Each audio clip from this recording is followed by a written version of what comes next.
and welcome to Easter Egg Hunting, a show that dissects your favorite games looking for hidden secrets and Easter eggs. Today marks the 50th anniversary of Doctor Who, so what better time to travel through gaming history and look for Easter eggs and references to this classic science fiction series. We'll be traversing space and time to cover decades worth of material, so let's get this introduction over with and get to some games. Our first stop in time is 1984 with the Apple II programming educational and puzzle game Robot Odyssey. Near the beginning of the game, a robot can be found patrolling the sewers that bears a strong resemblance to the Doctor Who cyborg mutant race, the Daleks. If the player touches this robot, the level will be reset. Next up is 1985 with the Commodore 64 shoot-'em-up puzzle game Paradroid. This game features hundreds of different androids that can be controlled or destroyed by the player. One of the droids, number 883, also looks suspiciously like a Dalek. This connection is expanded upon in the droid's description, which states, "This droid was designed from archived data. For some unknown reason, it instills fear in human adversaries." A nod to the violent, hateful nature of the Doctor Who villains. Following that, we visit 1991, where the Daleks are referenced again in the PC adventure game Hugo 2 Who Done It. When the player directs the protagonist, Penelope, into a phone booth and enters a command to dial 1-800-333-HUGO,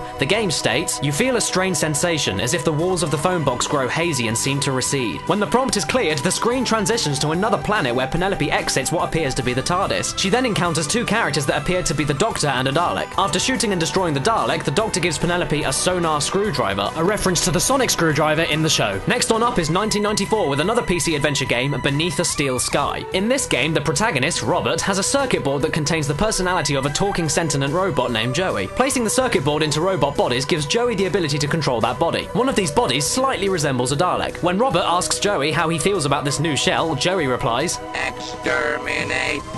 Exterminate!" a reference to the popular Dalek catchphrase. One random encounter in Fallout, referred to as the unusual call box, involves a blue British police box. If the player gets too close, the call box will disappear, leaving nothing behind. The TARDIS appears again in the 2003 multi-platform racing game XGRA Extreme G Racing Association. Background designer Wayne Peters, who is a self-proclaimed rabid Whovian, admitted that he hid the blue police box in the background of the game's aerodrome level. Skipping forward a bit to 2006, Destroy All Humans 2 for the PS2 and Xbox also contains a few subtle references to our favorite science fiction program. Whilst terrorizing humans in Albion, people can be heard occasionally screaming, "Someone call the Doctor!" and "Where the hell's that bleeding TARDIS?" Using the psychokinetic power Follow on citizens of Albion also causes them to sometimes chant, "I obey," which is a possible nod to either the Master or the Daleks. The Earth is also referred to as Sol 3, the name used by the Time Lords in various stories. Jumping again into 2007, the game Rock Band features DLC of a character inspired by the Doctor himself, affectionately named Dr. Watt. This character is seen wearing a long jacket and scarf, two pieces of clothing often associated with the actual Doctor. In 2009, we find a character in Pokemon Platinum that claims to be working to stop Team Galactic from ripping reality into pieces. He wears a brown coat and a suit, has very pointy hair, and uses the codename Looker. Although this isn't a confirmed reference, this character keeps his real name a mystery like the Doctor, and his design is unmistakably reminiscent of the 10th Doctor, David Tennant. It's now 2010, and we finally return to the Fallout series with Fallout New Vegas. But this reference is sort of obscure, so it requires a bit of a refresher. In the Doctor Who episode, Silence in the Library, the Doctor finds some researchers who have special suits. The suits have a special function where it could keep the user alive, in a sense, after they die, and could allow them to speak by retaining their consciousness. One of the first people who died would repeat the words, "Who turned out the lights?" over and over again. In Fallout New Vegas, there is an enemy called the Y-17 Trauma Override Harness. The suit was designed to make sure the person inside would go back to the base he was stationed at, even if he is dead. If the player has a special perk called Wild Wasteland while fighting the enemy, the phrase, "Hey, who turned out the lights?" can be heard coming from the suit. The game also has another sneaky Doctor Who reference. An NCR emergency radio broadcast in the game states, "Bravo, Bravo, Charlie, the Doctor is coming," referencing the BBC and the Doctor. It's also been speculated that the game's sonic emitter is a reference to Captain Jack Harkness's sonic blaster in the episode The Empty Child. And there's also a small chance that the game's Securitron robots will shout "Exterminate" during combat.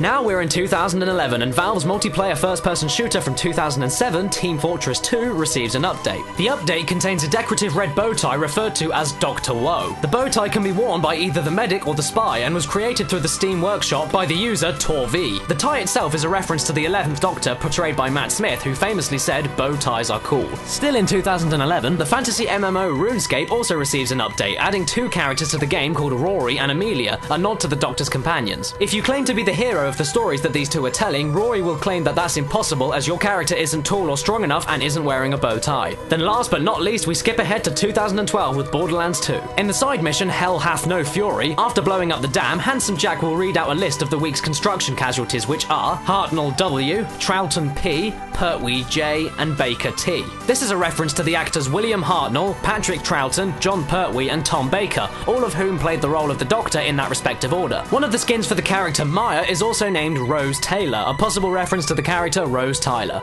If you think we've missed any Easter eggs or references, let us know in the comments. Thanks very much for watching, and don't forget to check out our other videos and be sure to check out VGFacts.com. And also, if you're watching this video in the dead of the night and you're up for a bit of a scare, make sure that you check out my top 10 scariest songs in video games video. You might like it, or you might not. I don't know. I'm never gonna know unless you look at it.